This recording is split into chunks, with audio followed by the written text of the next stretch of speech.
디도서 2장 11절로 14절의 말씀을 가지고 열심으로 주를 섬기면 이라는 제목으로 하나님의 말씀을 함께 나누겠습니다.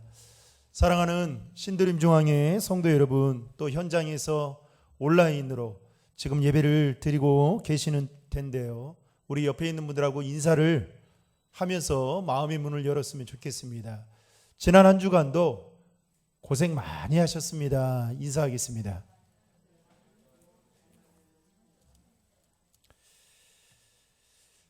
사회학에 나오는 이론 중에 여러분 80대 20이라는 파레토 법칙을 들어보셨습니까?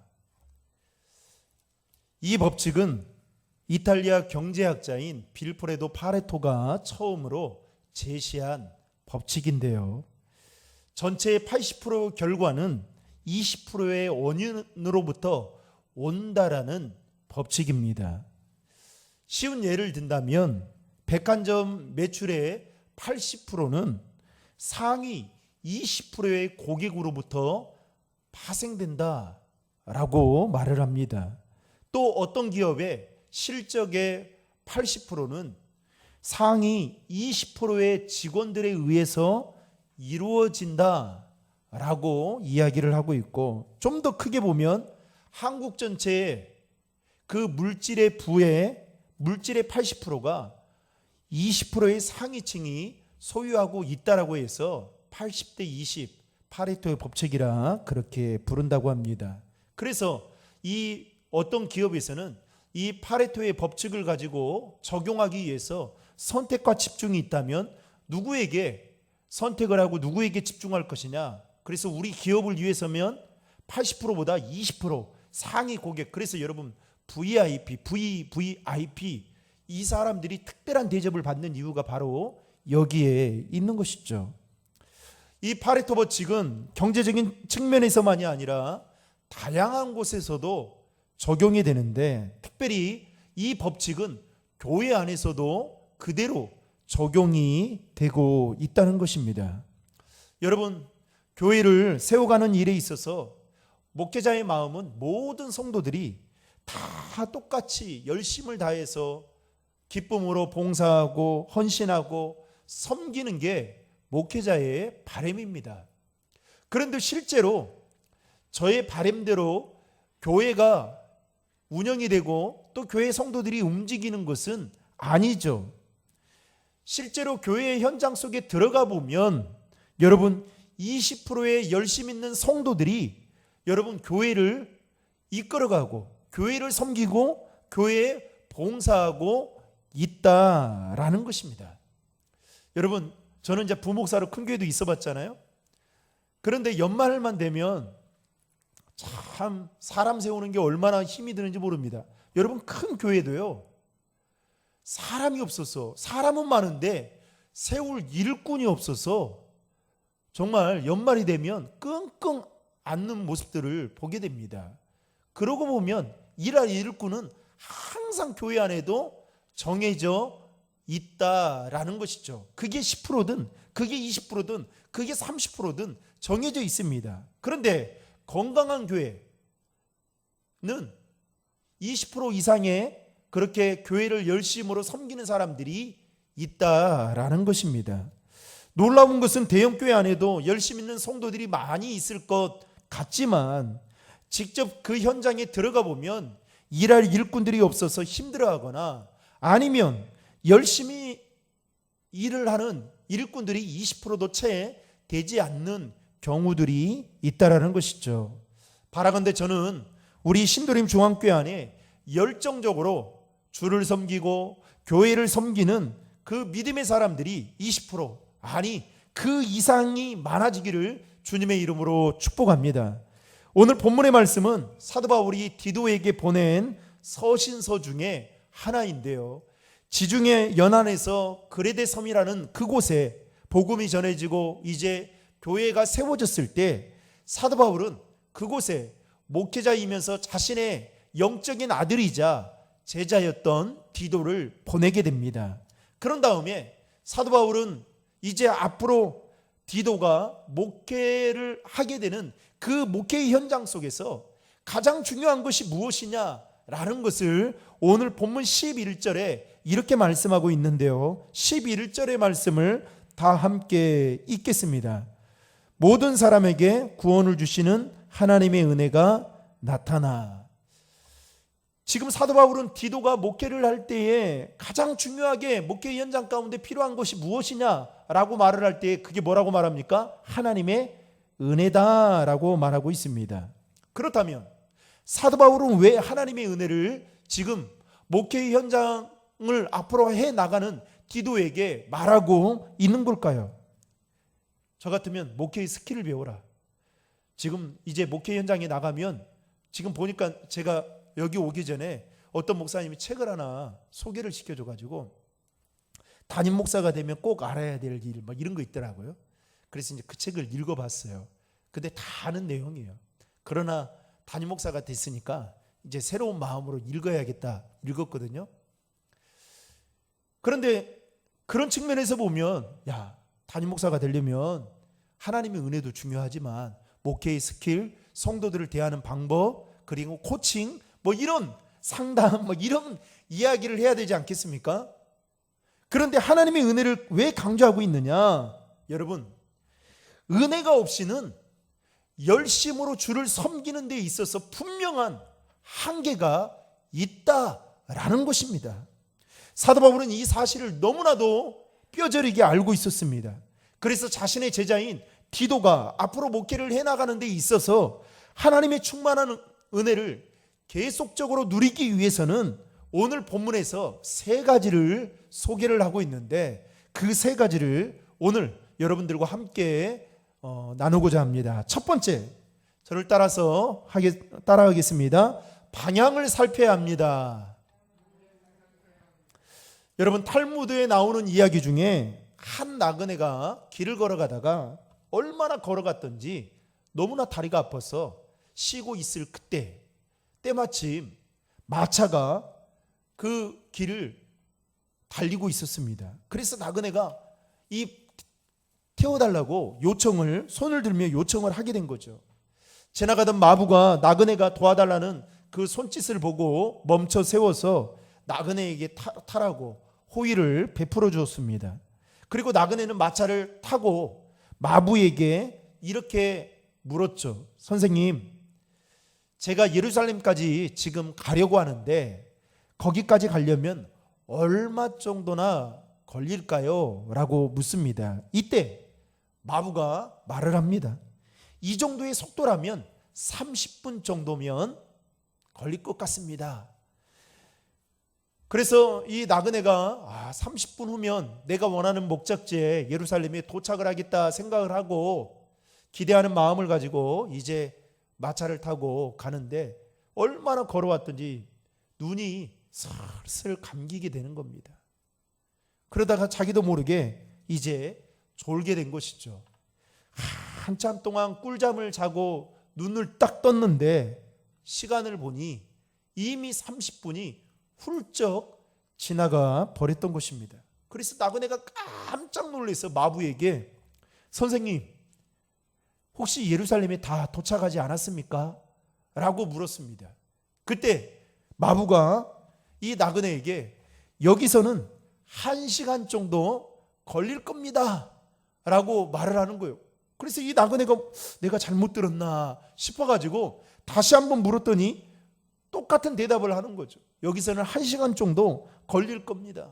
그래서 이게 뭔가 싶어가지고 나그네가 마부에게 이상하다 싶어 물었습니다. 선생님, 제가 이 마차를 탈 때에 선생님에게 묻지 않았습니까?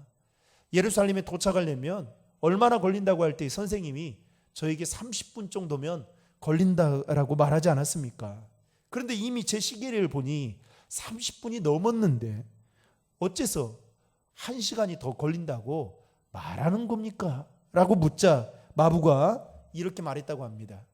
이 마차는 반대로 가는 마차입니다 라고 말했다고 합니다. 여러분, 이 나그네가 다리가 아파서 이 마차를 탈 때까지만 해도 얼마나 좋았겠습니까? 그런데 그 마차가 자신이 원하는 목적지와는 전혀 다른 방향으로 가고 있다라는 것을 잠을 자고 있다가 그것을 놓쳐버리게 되었다는 것이죠. 여러분, 우리가 인생을 살면서 그리고 신앙생활을 하면서 방향을 왜 살펴야 되는 걸까요? 내가 지금 어디로 가고 있는지, 내가 지금 어디쯤 와 있는지, 그리고 앞으로 얼마나 더 가야 되는지를 여러분 알 수 있기 때문에 그렇습니다. 사도 바울은 자신의 영적인 아들이자 그리고 제자였던 디도에게 앞으로 목회를 하는 데 있어서 결코 그 길이 꽃길이 아닐 것이다. 결코 많은 어려움들과 순탄치 않은 그 길일 텐데 그 어려움들을 잘 헤쳐나가기 위해서는 반드시 방향을 살펴야 된다라고 권면하고 있습니다. 여러분, 우리가 주를 섬기는 데 있어서 열심을 다하는 거 정말 필요합니다. 교인들이 가끔 저를 생각하며 이야기합니다. 목사님 너무 열심히 한다고. 제 마음 안에는 이런 게 있습니다. 아니, 대형교회 목사들도 열심히 하는데 이렇게 작은 교회 목사가 열심히 안 하면 어떻게 돼? 이런 마음이 늘 제 안에 있어요. 그래서 되도록이면 열심을 다하려고 하는데 저도 사람인지라 때로는 이런저런 생각이 들기도 하죠. 또 성도님들이 그렇게 말해줄 때마다 얼마나 마음 한구석에 그래 그 힘으로 살아가곤 합니다. 그러나 여러분, 방향이 잘못된 열심은, 이게 제가 목회를 하는 그 열심이 내 영광을 누리기 위해서, 내가 내 목적을 가지고 성도들을 이익수단으로 생각하고 여러분 내가 열심히 하게 된다면 그거 잘못된 열심인 거죠. 방향이 잘못된 열심은 오히려 내 주변에 있는 사람들과 내가 속한 공동체에 좋지 않은 영향을 줄 수밖에 없다라는 것입니다. 열심 그 자체가 나쁜 것은 아니지만 여러분, 방향이 잘못된 열심은 반드시 공동체에 나쁜 영향으로 다가오게 된다라는 것이죠. 그래서 저도 늘 제 자신에게 질문합니다. 내가 이렇게 열심히 하는 이유가 뭐지? 내가 누구를 위해서 하지? 혹여나 만에 하나 제 마음속에 1도라도 내 영광을 내가 그 무언가를 누리기 위해서 한다라면 내려놓아야 되겠죠. 그리고 그런 마음이 있어서는 안 되겠죠. 여러분, 누가복음 18장에 보면요, 바리새인들과 서기관들이 신앙적인 면에 있어서 얼마나 그들의 열심이 얼마나 대단했는지 이렇게 소개하고 있습니다. 여러분, 누가복음 18장 11절 12절을 다 함께 화면에 나와 있는데요, 읽겠습니다. 바리새인은 서서 따로 기도하여 이르되 하나님이여, 나는 다른 사람들 곧 토색, 불의, 간음하는 자들과 같지 아니하고 이 세례와도 같지 아니함을 감사하나이다. 나는 일에 2번씩 금식하고 또 소득의 11조를 드리나이다 하고. 여러분, 방금 읽은 말씀에 보면 바리새인들과 서기관들은 종교적으로 대단한 열심을 가진 자들이었습니다. 토색한 일이 없었고 불의하지 않았고 간음하지 않았고 심지어는 일회에 여러분 2번씩 금식했대요. 와, 일회에 2번씩. 여러분, 놀라지도 않네요. 또 소득의 11조도 드렸답니다. 우리는 어떻게 하면 조금이라도 덜 드릴까 이런 생각을 하잖아요. 우리 신도림 중학교의 성도들은 빼고. 그런데 중요한 것은 이 종교적으로 대단한 열심을 가졌던 바리새인들과 서기관들의 그 열심의 방향이 잘못되어 있었습니다. 다시 말하면 그들의 열심과 방향은 자신의 이익과 그리고 자신의 의와 공로를 드러내기 위해서였죠. 그러다 보니까 자신의 눈높이로 많은 사람들을 보니까 어떻게 해요? 정죄할 수밖에 없고 비판할 수밖에 없고 심지어 예수님을 잡아 죽이려고 앞장서기까지 했던 것입니다. 여러분, 오늘 본문을 쓴 이 서신서의 저자인 사도 바울 역시도 예수님을 만나기 전에 이 사람도 대단한 열심을 가졌던 자였습니다. 그 열심이 예수님을 믿는 자들을 잡아 죽이는, 아니 잡아서 감옥에 가두는 그 잘못된 방향을 가진 열심이었죠. 그 결과 이 사울의 열심으로 인해서 기독교인들이 얼마나 많은 핍박과 고난을 받게 되었는지 모릅니다. 그랬던 그가 다메섹 도상에서 예수님을 만나고 난 이후에 그의 삶의 방향이 완전히 바뀌게 되었다는 것이죠. 그래서 그는 고린도전서 9장 26절에 이렇게 말합니다. 그러므로 나는 다름질하기를 향방 없는 것 같이 아니하고 싸우기를 허공을 치는 것 같이 아니하며. 여러분 무슨 말입니까? 나는 이제 방향 없는 삶을 살지 않겠다. 분명한 내가 걸어가야 될 그 목적지를 향해 나는 그 방향을 향해 나아가겠다라고 하면서 여러분 고린도전서 10장 31절에는 사도 바울이 이렇게 말합니다. 그런즉 너희가 먹든지 마시든지 무엇을 하든지 뭐라고요? 다 하나님의 영광을 위하여 하라. 즉 사도 바울의 삶의 목적과 방향이 어디에 있었습니까? 하나님의 영광을 위해서다라고 말씀하고 있다라는 것입니다. 사랑하는 성도 여러분, 여러분에게 묻겠습니다. 우리 교회가 건강하고 좋은 교회로 정말 세워져 가기를 원하십니까? 그렇다면 여러분의 열심과 방향을 한번 돌아볼 수 있기를 바랍니다.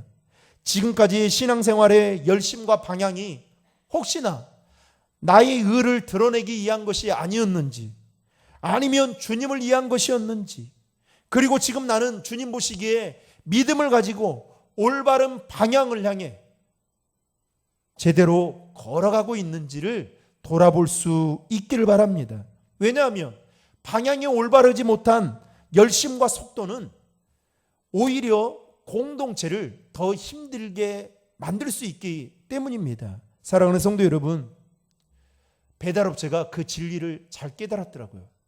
여러분 배달업체의 3대 요소 중에 제가 3가지는 생각이 안 나는데 첫 번째 요소가 뭔지 아세요? 신속입니다. 두 번째가 뭔지 아세요? 정확입니다. 여러분 아무리 빨라도 그 배송지가 정확한 곳에 도착하지 않으면 헛바위예요. 도루묵입니다. 다시 그만큼 속도를 냈는데 돌아가서 그 제대로 된 배송지에 배달을 해야 돼요. 언젠가 저희 집에 잘못된 그 물품이 배송이 됐더라고요. 그래서 내가 아이고 이거 우리 건가 보다 하고 딱 뜯으려고 하니까 다른 곳인 거예요. 다른 호수에 있는 거예요. 302동이 아니라 303동. 잘못된 거죠. 그래서 속도보다 더 중요한 것은 뭐냐? 방향이다라는 것이죠. 사랑하는 성도 여러분, 우리의 열심과 방향이 오직 예수 그리스도가 되기를 주님의 이름으로 축원합니다. 둘째로, 자 따라하겠습니다. 하나님의 은혜는 버리는 데서부터 시작됩니다. 여러분, 우리가 예수를 믿기 전에는 죄의 종으로 세상과 짝하고 그리고 죄와 타협하며 살았던 자들이었습니다. 그 길이 멸망으로 가는 길인데도 불구하고 우리는 막 속도전을 펼치며 살아왔죠. 그래서 어떻게 해요? 다른 사람과 비교하면서 내가 다른 사람들보다 더 가지지 못하면 거기에 막 마음 아파하고 괴로워하고 힘들어하고, 누구 집에서는 집 샀더라. 나는 언제 집을 사냐. 근데 내 지금 상황과 형편은 그러지 않은데. 그러면서 우리는 막 마음 아파하고, 누구 자녀는 어디 대학 들어갔더라. 이럴 때 막 힘들죠. 그래서 어떻게 해요? 어떻게든 아둥바둥 해가지고 뭔가를 이루려고 막 그럽니다. 버리는 거 생각도 안 합니다. 어떻게든지 주워 담으려고 하죠. 그런 우리를 여러분 하나님께서 사랑하셔서 독생자 예수 그리스도를 이 땅에 보내주시고, 그분께서 우리의 죄를 대신해서 십자가에 못 박혀 죽으셨습니다. 그리고 그리스도 안에서 예수를 구주로 믿는 자들에게는 하나님의 자녀가 되는 권세를 주셨죠. 그래서 우리는 이제 죄의 종이 아닌, 죄의 노예가 아닌 하나님의 자녀로 이제 살아갈 수 있게 되었던 것입니다. 그리고 하나님은 이제는 광야 같은 그 세상에서 네가 하나님의 자녀이니까 네 힘으로 살아가라 라는 것이 아니라 하나님께서 때에 맞는 은혜를 우리에게 베풀어 주셨어. 그런데 여러분, 오늘 본문 12절에 보면 사도 바울은 디도에게 목회를 하는 데 있어서 하나님의 은혜를 얻기 위해서는 버려야 될 것이 있다라고 말하고 있습니다. 여러분, 12절 말씀을 다시 한번 읽겠습니다. 우리를 양육하시되 경건하지 않은 것과 이 세상 정욕을 다 버리고 신중함과 의로움과 경건함으로 이 세상에 살고. 하나님은 우리를 양육하시는 데 있어서 제일 먼저 그 양육의 첫 번째 단계가 뭡니까? 버리는 것이다 라고 말하고 있습니다. 그런데 그 버리는 것이 뭐라고 말하고 있습니까? 경건하지 않는 것, 즉 이 세상 정욕이다 라고 말씀하고 있는 것이죠. 여러분, 그렇다면 왜 이러한 것들을 버려야 되는 걸까요? 이 세상 정욕과 경건하지 않는 것들은 우리가 열심으로 주님을 섬기는 데 있어서 크게 걸림돌이 되기 때문입니다. 다시 말하면 세상의 것에서 즐거움을 찾고 또 세상의 것에서 만족을 누리려고 할 때에 여러분, 거기에 매일 수밖에 없다라는 것이죠. 나중에는요, 하나님의 은혜를 잊어버리고 살아가게 된다라는 것입니다. 그래서 여러분, 신명기 8장 12절부터 14절 말씀에 보면 다 함께 읽겠습니다. 내가 먹어서 배부르고 아름다운 집을 짓고 거주하게 되며 또 내 소와 양이 번성하며 내 은금이 증식되며 내 소유가 다 풍부하게 될 때에 내 마음이 교만하여 내 하나님 여호와를 잊어버릴까 염려하노라. 여러분, 먹어서 배부르니까 얼마나 좋습니까? 아름다운 집을 짓고 거기에 거주하면 여러분 얼마나 좋습니까? 내 소와 양이 번성하면 또 내 은금이 증식되면 내 소유가 풍부하면 여러분 얼마나 좋습니까? 그런데 성경은 뭐라고 말합니까? 내 마음이 교만하여 내 하나님 여호와를 잊어버릴까 염려하노라 라고 말하고 있습니다. 여러분, 풍족한 것이 결코 문제가 되지 않습니다. 왜냐하면 성경에 나오는 믿음의 사람들도 거부가 많았거든요. 그런데 중요한 것은 여러분, 이스라엘 백성들은 풍족함을 누린 나머지 하나님의 은혜를 잊어버리고 살게 되더라는 것이죠. 속된 말로 등 따시고 배부르니까 하나님을 찾지 않더라는 것입니다. 여러분, 우리가 분명히 기억해야 할 한 가지 사실이 있습니다. 하나님의 은혜는 세상의 것을 채우고 채운다고 해서 여러분 더 커지는 것이 아니라 하나님의 은혜는 버리게 될 때에, 비우게 될 때에 여러분 얻게 된다는 사실을 믿으시길 바랍니다. 그리고 사도 바울은 디도에게 뭐라고 말하냐? 오직 신중함과 의로움과 경건함으로 이 세상을 살라고, 그러니까 목회를 하라고 그렇게 말을 하고 있는 것이죠. 여러분, 목회를 하다 보니까요, 이 1세대 목사님이든 2세대 목사님이든 목회, 그 당시 때 목회 현장은 참 먹고 살기 힘들었잖아요. 삶이 힘들었습니다. 그러다 보니까 아마도 이 무의식적으로 내가 거기에 대한 보상을, 대가를 받아야 되는 게 아니냐. 내가 개척도 하고 내가 이만큼 교회를 이루었는데 그만큼 교회가 나를 잘 대우해 줘야 되지 않냐. 이렇게. 그런데 설교는 항상 버리라는 거예요. 내려놓으라는 겁니다. 그런데 행동은 그렇게 하지 않으니까 어떻게 해요? 성도들이 거기에 실망을 느끼고, 그리고 목사님도 다 똑같구나 이렇게 생각하고 교회를 등지는 사람들이 보게 됩니다. 여러분, 사도 바울이 디도에게 이제 그레데 섬으로 보내게 되면서 목회의 현장 속에서 많은 이야기를 하게 되겠지만 여러분 뭐라고 말합니까? 이 세상 정욕들, 경건하지 않는 것들 버리게 돼야 된다. 대신 오직 신중함과 의로움과 경건함으로 살게 될 때에 하나님의 은혜는 임하게 될 것이다 라고 말씀하고 있다라는 것입니다. 사랑하는 성도 여러분, 버리는 게 힘들어요.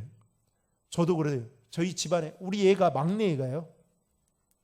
그 어린이집만 갔다 오면 뭘 하나씩 꼭 들고 와요. 자기가 만들었던 그 종이 쪼가리 그 접어가지고 막 와요. 그거 막 가방에도 안 들어가. 이렇게 가방에도 안 들어가는데 가방에 넣으려고 하면 그거 꼬꾸라진다고 하지 말라는 거예요. 넣지 말라는 거예요.